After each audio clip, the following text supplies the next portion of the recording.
예레미야 29장 4에서 14절까지 말씀입니다.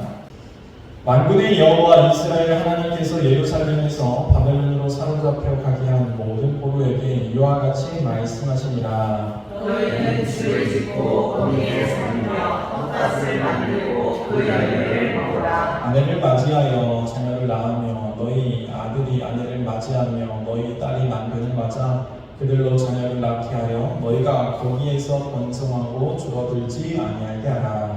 너희는 내가 사로잡아가게 한 그 성읍의 평안을 구하고 그를 위하여 여호와께 기도하라. 이는 그 성읍이 평안함으로 너희도 평안할 것이니라. 만군의 여호와 이스라엘 하나님께서 이와 같이 말하노라. 너희 중에 있는 선지자들에게와 전쟁이에게 미혹되지 말며 너희가 꾼 꿈도 고지 듣지 믿지 말라. 내가 그들을 믿지 아니하였어도 그들이 내 이름으로 거짓을 예언함이라. 여호와의 말씀이니라. 여호와께서 이와 같이 말씀하시니라. 바벨론에서 70년이 차면 내가 너희를 돌보고 나의 선한 말을 너희에게 성취하여 너희를 이곳으로 돌아오게 하리라. 여호와의 말씀이니라. 너희를 향한 나의 생각을 내가 하나니 평안이요 재앙이 아니라 너희에게 미래와 희망을 주는 것이니라. 너희가 내게 부르짖으며 내게 와서 기도하면 내가 너희들의 기도를 들을 것이요 너희가 온 마음으로 나를 구하며 나를 찾을 것이요 나를 만나리라.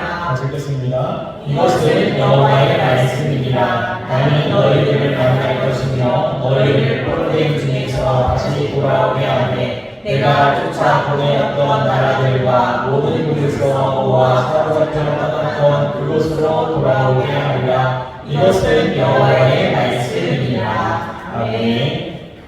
잠깐 기도하겠습니다. 사랑의 하나님, 이 시간 부족한 종이 두려움과 떨림으로 주의 단에 서서 주의 말씀을 배워나고자 합니다. 부족한 종을 말씀의 도구로 통로로 사용하여 주시고 무엇보다 우리가 나누는 이 말씀이 하나님의 살아 역사는 말씀이 되어서 우리의 삶과 가정과 기업과 자녀와 이 재단과 이 지역을 살리게 하시며 하나님의 영광을 드러낼 수 있게 도와주시옵소서.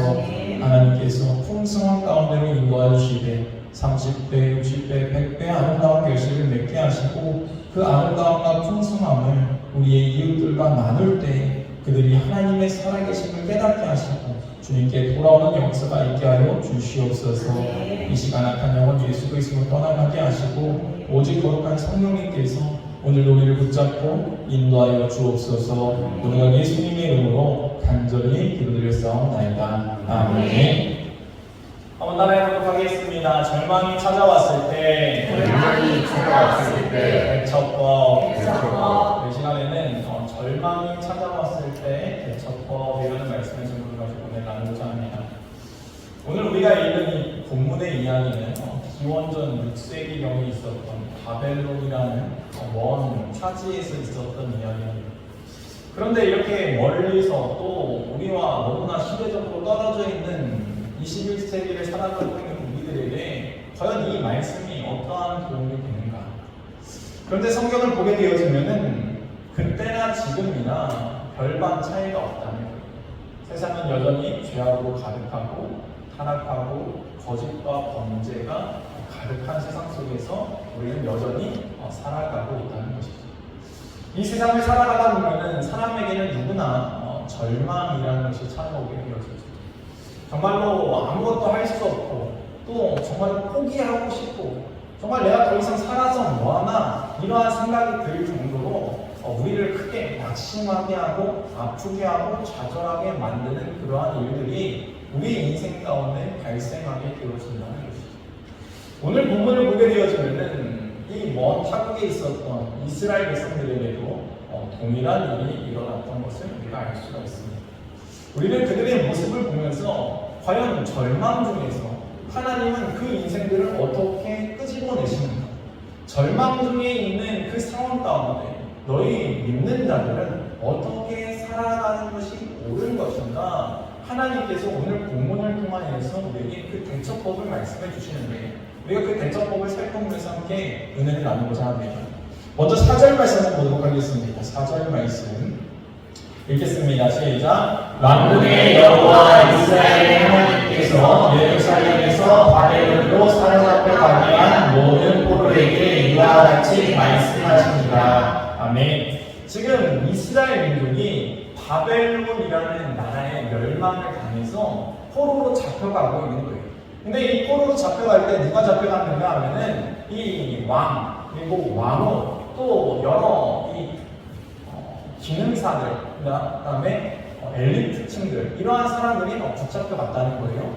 그래서 이스라엘을 유지하기에 고위층들이 다 잡혀가가지고 이미 나라는 황폐해져 있고, 또 이스라엘 민족이 생각했을 때 이 예루살렘 성은 하나님께서 함께하는 성이고 하나님이 함께하기 때문에 절대로 무너질 리가 없는 성인데 이 성이 무너져 버린 거예요. 그러니까 이들의 생각엔 어떠한 마음이 드는가? 과연 하나님 살아계신 게 맞는가? 이러한 생각도 들고, 그리고 그 예루살렘 성이 무너지고 예루살렘 성전이 무너지고 다 빼앗기는 그런 황폐함을 바라보면서 이들의 마음은 큰 낭만이 찾아올 수밖에 없었다는 것입니다. 그래서 이 고위층들이 바벨론으로 끌려가면서 낭망하면서 살아가는 그들을 향하여서, 낭망하고 있던 그들을 향하여서 하나님께서는 예레미야 선지자를 통하여서 그들에게 말씀하는 것을 볼 수가 있다는 것이죠. 여러분, 그 가운데 과연 어떻게 신앙을 지켜야 됩니까? 이렇게 낭망하고 낙심할 수밖에 없는 상황 가운데 과연 하나님께서 우리에게 바라시는 것이 무엇인가? 과연 그 정답을 우리가 찾을 수 있냐는 거예요. 이스라엘 백성들도 그 가운데 정답이 없다라고 생각하며 살아가는 사람들이 있었습니다. 아, 이제 끝났다라고 생각하면서 다 포기하고 싶은 그런 마음이 드는 사람도 있었다는 거예요. 또는 내가 이대로 끝날 수 없어, 반항해야지 하면서 오히려 이 바벨론을 향하여서 반항하는 반항 세력들도 있었다는 것이죠. 또 그들을 선동하는 이 선동자들이 있었는데 성경에는 그들을 거짓 선지자들이라고 이야기하고 있습니다. 그렇게 선동하여서 거짓 선지자들의 말을 듣고 그들의 말을 따르고 추종하는 사람들도 그 당시에 있었다는 거예요. 그러니까 나라는 멸망했죠. 포로로 잡혀갔죠. 그리고 가진 것들은 없죠. 또 지금 상황이 혼탁하죠. 너무나 이 혼탁한 이 세상 가운데 과연 그들은 어떻게 살아가는가? 그래서 하나님께서 말씀해 주고 있는 것입니다. 첫 번째 한번 따라해보도록 하겠습니다. 일상을 지켜라. 일상을 지켜라. 네, 하나님께서 첫 번째 이 솔루션을 제시하십니다. 그것은 일상을 지키라는 거예요. 5에서 6절까지 말씀 한번 보도록 하겠습니다. 5에서 6절까지 말씀 읽겠습니다. 시작. 너희는 집을 짓고 거기에 살며 텃밭을 만들고 그 열매를 먹으라. 아내를 맞이하여 자녀를 낳으며 너희 아들이 아내를 맞이하며 너희 딸이 남편을 맞아 그들로 자녀를 낳게 하여 너희가 거기에서 번성하고 줄어들지 아니하게 하라. 하나님께서 뭐라고 말씀합니까? 너희의 그 일상을 지키라는 거예요. 너희가 그곳에서도 지금까지 살아왔던 그 삶을 살아가라는 거예요. 우리가 포로가 되어가지고 이제 끌려갔습니다. 그러니까 낭망하고 절망해서 지금 살아가서 뭐하나 이런 생각 때문에 가정을 이루지 않고 그냥 죽어야지 이렇게 생각하는 사람들도 있었을 거예요. 또는 이제는 곧 하나님께서 우리를 다시 해방시켜서 다시 예루살렘으로 돌아가게 하실 것인데 내가 결혼하고 이곳에서 땅을 마련하고 이 농사를 짓고 살아가는 이 모습이 다 짐이 될 수밖에 없는 것이죠. 그러니까 우리는 언제든지 돌아갈지 모르니까 곧 돌아갈 것이니까 지금 결혼하거나 지금 뭐 일을 하거나 이런 때가 아니라 오히려 우리는 군사력을 준비해내고 앞으로 일들을 준비해야 된다 이러면서 선동자들의 말을 듣고 그것을 추궁하는 사람들도 그곳에 있었다는 거예요. 이러한 혼탁한 세상 가운데 상황 가운데 하나님은 뭐라고 말씀하고 있는가? 절대로 너희의 일상을 버려서는 안 된다라고 말씀하고 있는 거예요. 너희가 그곳에서 텃밭을 가꿔라. 그리고 그곳에 소출을 먹어라. 그리고 그곳에서도 너희는 결혼을 해야 된다. 그리고 자녀를 낳아라. 너희의 자식들도 결혼을 시켜라. 그리고 자식을 낳아라. 그리고 나서 뭐라고 말씀합니까? 너희의 수가 줄어들지 않도록 그곳에서 너희가 번성하여야 된다라고 말씀하고 있다는 거예요. 하나님은 우리의 일상이 얼마나 중요한지 말씀하고 있다는 거예요. 일상이 중요하지 않은 사람들이 없습니다. 여러분, 우리가 하나님을 믿지만 우리는 결국엔 이 세상 가운데로 들어가서 살아갈 사람들이에요. 이 세상 가운데 살아갈 사람들이라는 거예요. 그럼 이 세상 가운데 우리가 어떻게 살아가야 됩니까? 이 베드로와 요한이 예수님과 함께 예수님의 변화되는 모습을 보지 않았습니까? 이 예수님의 변화산에서 이 변화되는 모습을 바라봤을 때 이곳이 좋습니다. 이곳에 살고 싶습니다. 그러면서 초막셋을 짓고 이곳에 있기를 원합니다. 라고 얘기했지만 예수님께서 뭐라고 말씀합니까?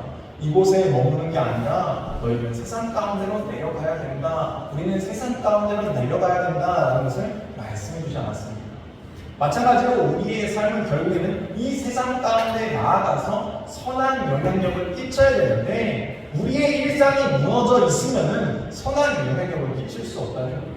우리의 가정도 온전치 않으면서 우리의 자녀도 온전치 않으면서 우리가 대체 무엇을 복음이라고 전하겠습니까? 하나님 믿어서 무엇이 복되다라고 이야기할 수 있겠습니까? 하나님께서는 너희의 일상을 지키는 것이 중요하다. 나는 그 일상 가운데 내가 일하겠다라고 하나님께서 말씀해주고 계신 것이죠.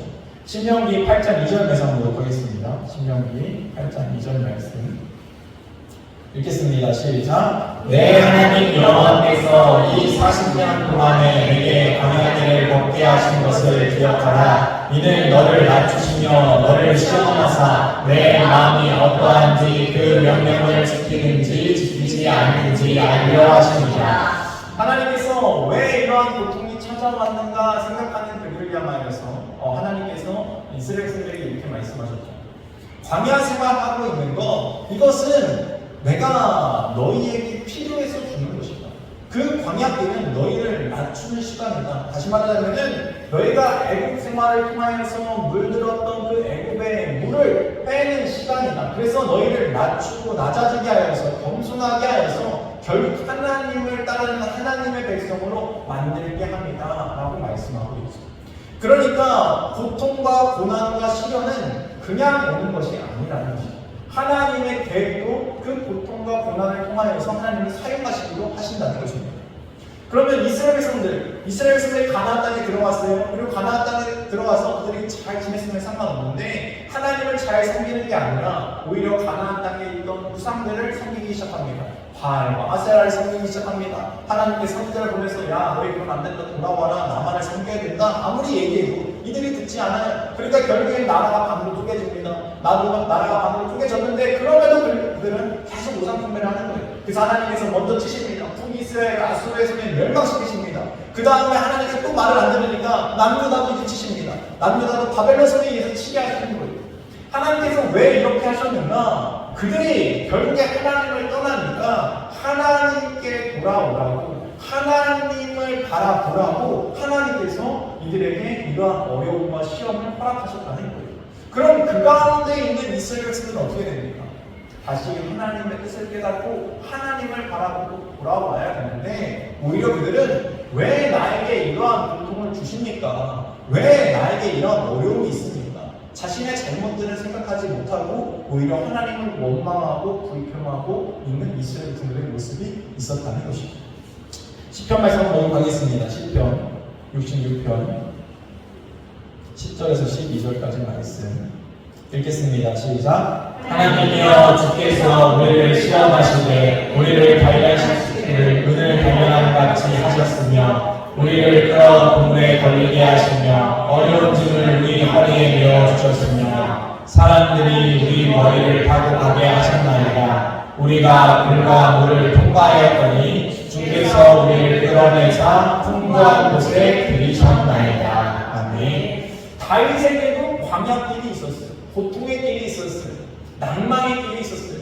하나님 나에게 길을 부어주셨는데 왜 나는 왕이 되지 못하고 이렇게 사울에게 쫓기면서 내 평생을 보내야 됩니까?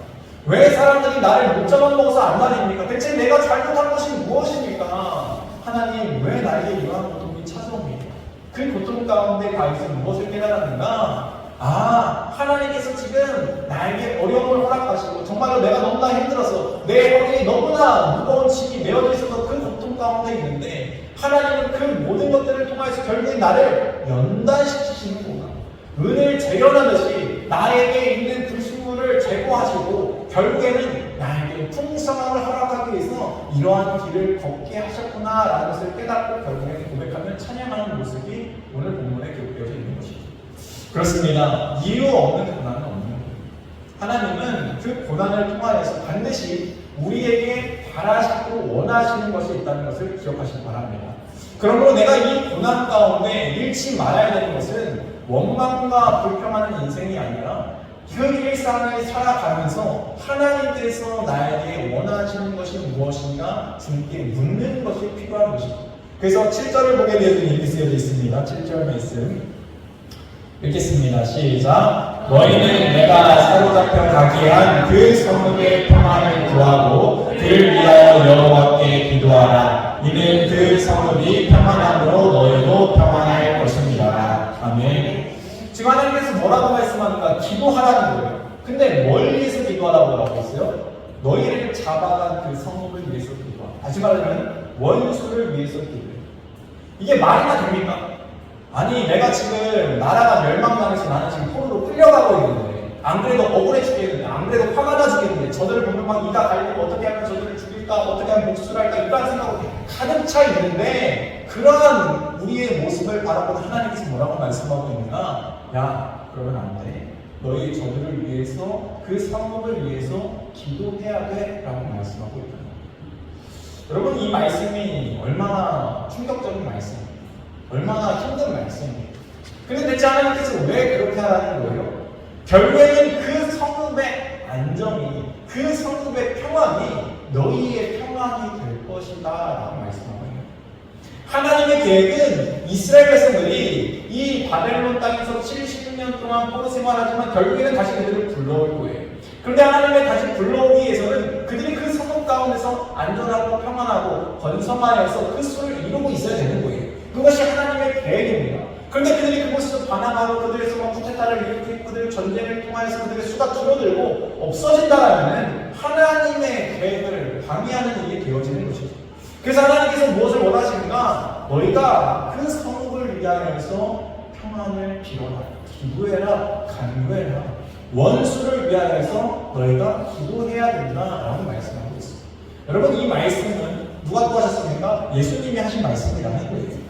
또 사도 바울도 이 이야기를 합니다. 한번 찾아보도록 하겠습니다. 디모데전서 2장 1절부터 4절까지 말씀 읽겠습니다. 시작. 그러므로 내가 첫째로 권하노니 모든 사람을 위하여 간구와 기도와 보고와 감사를 하되 임금들과 높은 지혜에 있는 모든 사람을 위하여 하라. 이는 우리가 모든 경건과 단정함으로 공유하고 평안한 생활을 하려 합니다. 이것이 우리 구주 하나님 앞에 선하고 받으실 만한 것이니 하나님은 모든 사람이 구원을 받으며 진리를 아는 데 이르기를 원하십니다. 아멘. 너희는 어떻게 해야 되는가? 사도 바울은 얘기합니다. 너희가 기도를 해야 되는데 기도할 때 잊지 말고 해야 될 게 있는데 이 임금들, 권세자들을 위해서 기도하라는 거예요. 왜냐하면은 그들을 통하여서 이 나라가 이 땅이 통치되어지는데 그 통치 가운데 너희가 예배를 잘 드리고 신앙생활 잘 하기 위해서 너희도 평안해야 되지 않냐? 그 땅이 평안해야 되지 않냐? 이 전쟁이 일어나면 너희가 어떻게 예배할 수 있느냐? 그러니까 너희는 그 땅을 위하여서 그들을 위하여서 너희는 기도해야 됩니다. 이것은요 이 선택이 아니라 필수 의무라는 것을 말씀해 주고 있는 겁니다.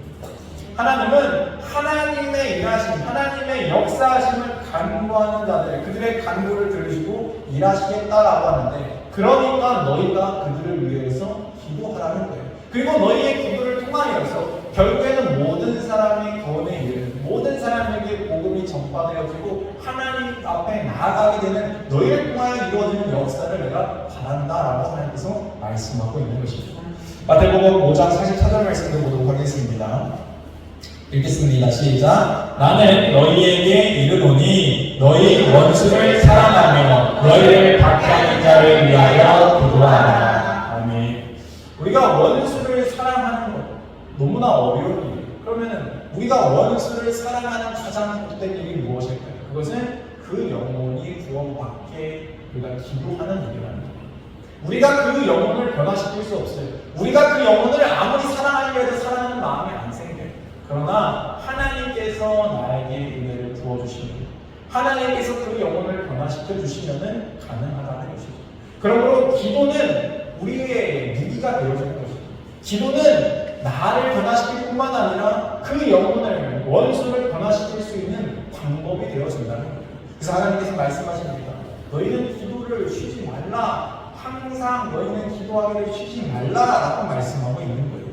여러분, 사랑하는 성도 여러분, 우리가 일상생활을 지키면서 신앙생활을 잘하기 위해서는 절대로 놓지 말아야 되는 것이 기도의 끈을 놓지 않는 거예요.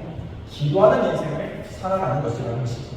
마지막 세 번째 한번 따라해보도록 하겠습니다. 영적으로 분별하라.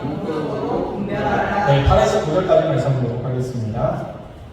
읽겠습니다. 시작. 만군의 여호와 이스라엘 하나님께서 이와 같이 말하노라. 너희 중에 있는 선지자들에게와 전쟁이에게 미혹되지 말며 너희가 꿈도 꾸지 말라. 내가 그들을 보내지 아니하였어도 그들이 내 이름으로 거짓을 예언한다. 여호와의 말씀입니다. 아멘. 거짓 선지자와 점쟁이들에게 미혹되지 말라라고 말씀하고 있어요. 더 나아가서 너희가 꾼 그 꿈조차도 고지못대로 믿지 말라는 거예요. 여러분, 사람들은 이 듣기 좋은 말 하는 사람들을 좋아하죠. 그래서 나의 말에 동의해주고 또 정말로 나의 말에 긍정해주고 함께하고자 하는 사람들의 말을 계속 들어줘요. 그리고 좋은 말 하는 사람들, 정말로 그 말을 우리가 듣기를 좋아하죠. 그래서요, 예쁘다, 잘생겼다, 잘 될 것이다, 이러한 얘기를 하는 사람들의 말을 귀 기울여 듣습니다. 근데 정작 하나님께서 뭐라고 말씀하는가? 그 당시에는요, 거짓 선지자들이 이렇게 얘기하는 거예요. 야, 너희 지금 바벨론의 포로로 잡혀갔지? 그런데 걱정하지 마. 하나님은 곧 다시 돌아가게 하실 것이다. 그러니까 이 땅에서 지금 너희가 지금 수고할 필요가 없어. 이 땅에서 일상생활 그게 중요한 게 아니라 언제든지 돌아갈 준비를 하는 게 더 중요해. 이런 식으로 얘기를 하는 거예요. 근데 하나님께서 이미 예레미야를 통해서 뭐라고 말씀하십니까? 너희가 바벨론에게 항복해야 된다. 너희가 바벨론 편에 서야 된다. 그래야 된다라고 얘기했는데 이 왕이 어떻게 합니까? 예레미야 말을 듣는 게 아니라 오히려 거짓 선지자의 말을 들어가지고 그들의 좋은 말을 들어가지고 애굽 편에 서가지고 바벨론을 대적하다가 결국에는 나라가 멸망하게 되었다는 거예요. 하나님 다시 말합니다. 내가 그들을 통하면서 그 바벨론을 통해서 너희를 돌아오게 할 것인데 그때까지 너희는 일상생활을 잘 지키고 또 그들을 위해서 너희는 기도해야 된다. 이것을 우리가 분별하기 위해서 영적으로 끼어 있어야 된다는 거예요. 근데 그 당시 너무 거짓 선지자들이 판치니까 하나님께서 너희는 영적 분별이 필요하다라는 것을 말씀하고 있죠. 그러면 어떻게 영적으로 분별할 수 있겠습니까? 그것은 바로 말씀을 바로 아는 것입니다. 하나님의 말씀을 가까이 하는 것이라는 거예요. 여러분, 교통사고가 나면 예전에 이런 얘기가 있었어요. 교통사고가 나면 누가 얘기냐? 목소리 큰 사람이 얘기한다. 이러한 얘기가 있죠. 근데 요즘에는 그게 통하나요? 안 통하죠. 블랙박스도 있고 교통법규에 사람들이 알기 시작하면서 이제는 어느 정도는 이제 목소리로 표현하는 게 아니라 이 법을 잘 아는 사람이 이익에 되어져 있다는 것이죠. 그래서 법입니다. 얘는 아무리 크게 소리쳐도 법입니다라는 그 말 앞에 아무 말도 못하는 거예요. 법이 이렇다는 건 어떻게 했어요? 마찬가지로 그러면 우리가 하나님의 법을 잘 알아야 되는 거예요. 거짓 선지자들은 자신들의 감정에 호소합니다. 자신들의 생각에 호소합니다. 그런데 하나님은 뭐라고 말씀하고 있는가? 하나님의 말씀을 통하여서 바로 알아야 된다라고 이야기하고 있는 것입니다. 디모데후서 한번 보도록 하겠습니다. 디모데후서 3장 16, 17절 말씀 읽겠습니다. 시작. 모든 성경은 하나님의 감동으로 된 것으로 교훈과 책망과 관리함과 의로 교육하기 유익하니 이는 하나님의 사랑으로 온전하게 하며 모든 사람 일을 행할 능력을 갖추게 하려 합니다. 하나님의 말씀, 하나님의 성경은 의로 교육하기에 유익하다. 그런데 그 교육이 어떠한 것이 있습니까? 때로는요, 교훈도 있고요, 책망도 있고요. 이러한 것들이 우리에게 주어진다는 거예요. 이게 좋은 말씀만 있을 수 없다는 거예요. 그래서 성경은요, 좋은 말씀만 기록하고 있지 않습니다. 우리가 잘못하다가는 성경에서 좋은 말씀만 보는 경향이 있어요. 나에게 위로가 되고 내 삶과 처지에 맞는 말씀만 골라서 보려고 한다는 거예요. 그런데 성경은 뭐라고 말씀하고 있는가? 성경 모든 것을 봐야 된다라고 이야기하고 있는 것이죠. 모든 성경이 하나님의 감동으로 된 것이다 라고 말씀하고 있습니다. 이 모든 것들을 통해서 너희를 바르게 세우기 위함이다 라고 말씀하고 있죠. 그래서 온전하게 하기 위해서 내가 이야기했다라고 말씀하고 있는 것입니다. 요한일서 말씀 한번 보도록 하겠습니다. 요한일서 4장 1절 말씀 읽겠습니다. 시작. 사랑하는 자들아, 영을 다 믿지 말고 오직 영들이 하나님께 속하여 하였나 분별하라. 많은 거짓 선지자가 세상에 나왔습니다. 그렇습니다. 이 세상을 살아가지만 거짓 선지자들이 많아요. 이단들이 많죠. 그럼 우리가 그 가운데 대체 어떠한 소리를 기울여 듣냐는 거예요. 근데 보통 사람들은 나에게 좋은 말을 해주는 이야기, 나의 이 아픈 부분을 감싸주고 위로해주는 말만을 들으려고 한다는 거예요. 그런데 지금 이 낭만 가운데, 절망 가운데 있는 이스라엘 백성들에게 하나님 뭐라고 말씀하고 있어요? 그들의 마음, 그들의 생각, 물론 하나님을 위로해 주시죠. 그러나 더 중요한 것은 그들의 감정을 뛰어넘어서 하나님의 계획을 알라는 거예요. 하나님의 뜻을 알라는 거예요. 그럼 너희는 일상생활을 해야 되고, 오히려 너희는 원초된 그들을 위해서 그 성을 위해서 기도해야 돼요.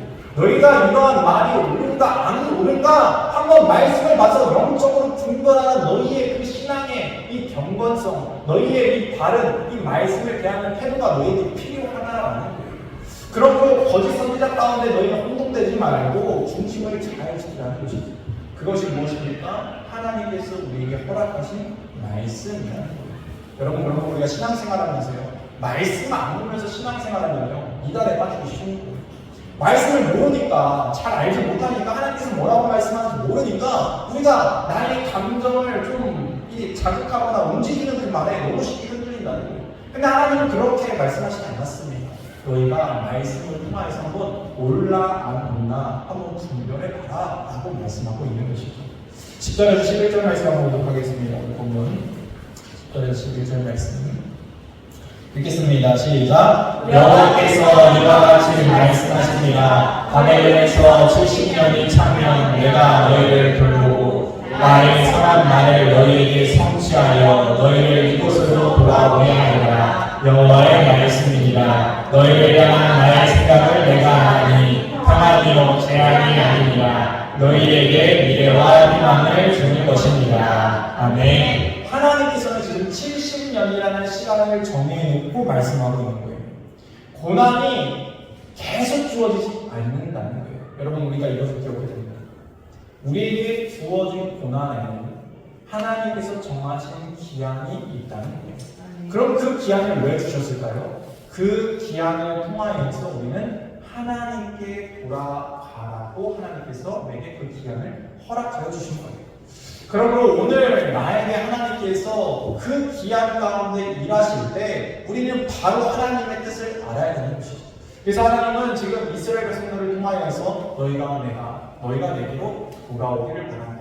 내가 너희에게 주자고 하는 것은 재앙이 아니야. 내가 너희에게 주자는 것은 평안이야. 이것을 절대 잊어서는 안 된다라고 말씀하고 있는 것이죠.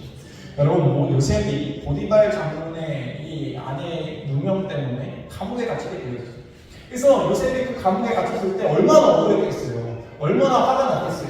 그래서 그 술 맡은 마당장 떡 맡은 마당장 잘 숨기고 나서 술 맡은 마당장 당신이 복식될 것인데 복식되면은 좀 나를 기억해 주세요. 나의 억울함을 좀 들어주셔서 나를 좀 이곳에서 끄집어내 주세요라고 부탁을 합니다.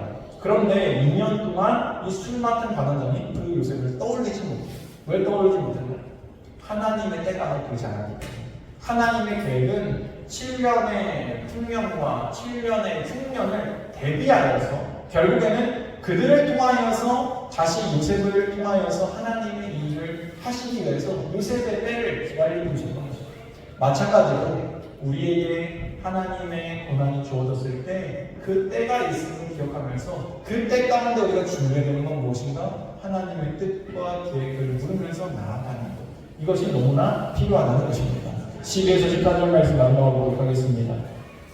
12에서 14절까지 말씀 읽겠습니다. 시작. 너희가 내게 부르짖으며 내게 와서 기도하면 내가 너희의 기도를 들을 것이요 너희가 온 마음으로 나를 구하면 나를 찾을 것이요 나를 만나리라. 이것은 여호와의 말씀입니다. 나는 너희를 만날 것이며 너희를 포로된 중에서 다시 돌아오게 하되 내가 쫓아보내었던 나라들과 모든 곳에서 모아 사로잡혀 떠났던 그곳으로 돌아오게 하리라. 이것은 여호와의 말씀입니다. 아멘. 하나님께서는 계획이 있고 뜻이 있습니다. 우리에게 절망이 주어졌을 때 그 절망 가운데 우리가 절대 잊지 말아야 될 것은 그 절망 가운데서도 하나님의 뜻과 계획이 반드시 존재하는 거예요. 그것을 통하여서 우리를 성장시키고 성숙시켜서 다시 하나님 앞에 온전하게 서게 하고자 하는 하나님의 뜻이 있었다는 거예요. 물론 모든 죄가 다 하나님의 뜻은 아닙니다. 그러나 대부분의 죄는요, 윤죄에 가깝습니다. 왜? 우리가 하나님을 멀리 있기 때문에, 하나님을 떠났기 때문에, 하나님을 가까이 하지 않았기 때문에, 거룩하지 않았기 때문에, 경건하지 않았기 때문에 하나님께서 그 인생을 다시 하나님 앞으로 불러오게 하기 위해서, 하나님 앞을 바로 세우기 위해서 하나님은 그 고통을 허락하신다는 거예요. 그럼 그때 우리가 깨달아야 됩니다. 하나님께서 나에게 이것을 바라시는구나. 하나님 앞에 바로 서기를 원하시는구나. 하나님께 온전하게 서기를 원하시는구나. 하나님과 기도하고 대화하고 하나님과 친밀한 사이가 되기를 원하시는구나. 그 사실을 깨닫고 우리가 다시 주님께 돌아갑니다. 하나님께서 오늘 우리를 위하여서 재앙이 아니라 평안을, 그리고 미래와 소망을 준비해주신 그 놀라운 복을 받아 누릴 수 있는 저와 여러분 되기를 주님으로 축원드립니다.